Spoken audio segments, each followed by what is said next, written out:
So psychiatric slavery is when people earn money from utilizing psychiatric coercion, force, and confinement.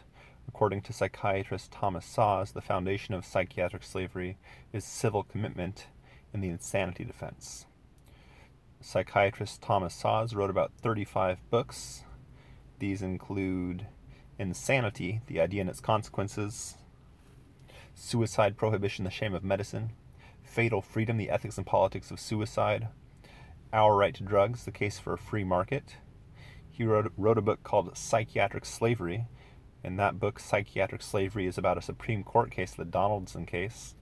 I hope you read it. I recommend you check out that book.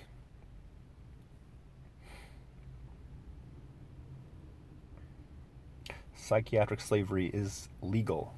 Psychiatric slavery should be illegal. It should be illegal to lock up law-abiding adults against their will. Suicide should be respected as a civil and human right.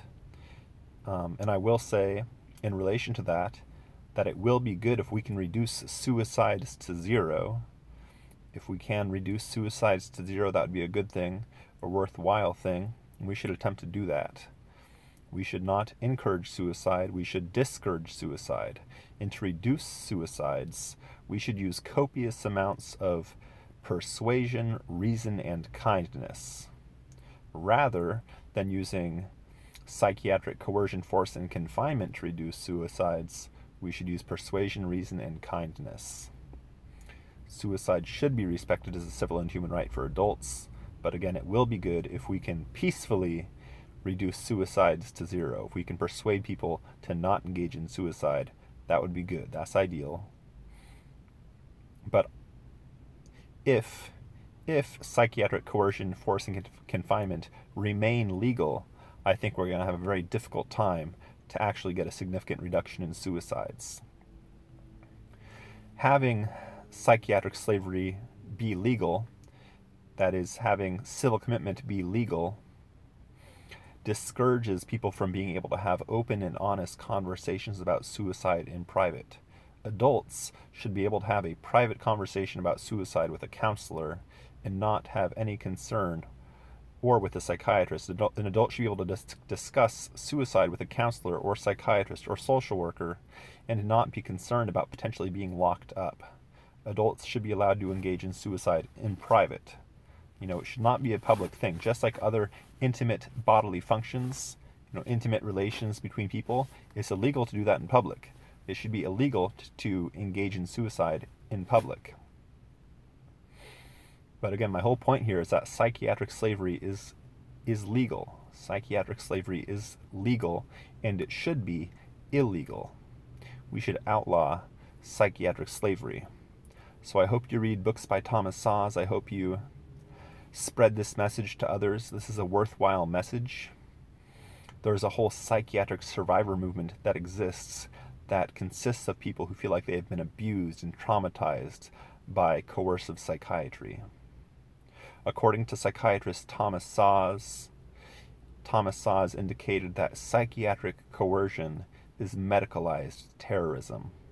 So if you take terrorism and put a bunch of medical language around it and medical justifications, I should clarify that. If you use quasi-medical or pseudo-medical justifications and try to pretend it's actual medicine, then that ends up being psychiatric slavery and psychiatric coercion, which again, according to Thomas Szasz, is medicalized terrorism.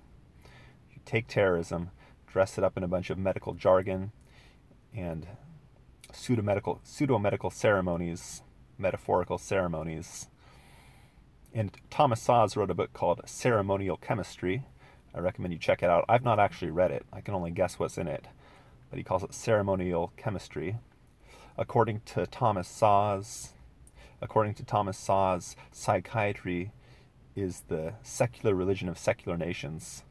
I'm pretty sure I read that by him. I don't think I invented that myself, and I can't remember where I read it within Szasz's books. I've read about 12 or 15 of his 35 books. But I'm running out of steam here. I'm going to end it pretty fast. But yeah, just like we have the separation of church and state, we should also have the separation of psychiatry and state. Psychiatry is the secular religion of secular nations. Psychiatry is allowed to engage in forced coercion. Psychiatry is allowed to engage in forced conversions through civil commitment, psychiatric holds, and so on and so forth. Anyway, I'm going to end it there. Thanks for watching. Please subscribe, watch my other videos, visit my websites, and have a wonderful morning, evening, afternoon, or night, whenever and wherever you may be. Cheers.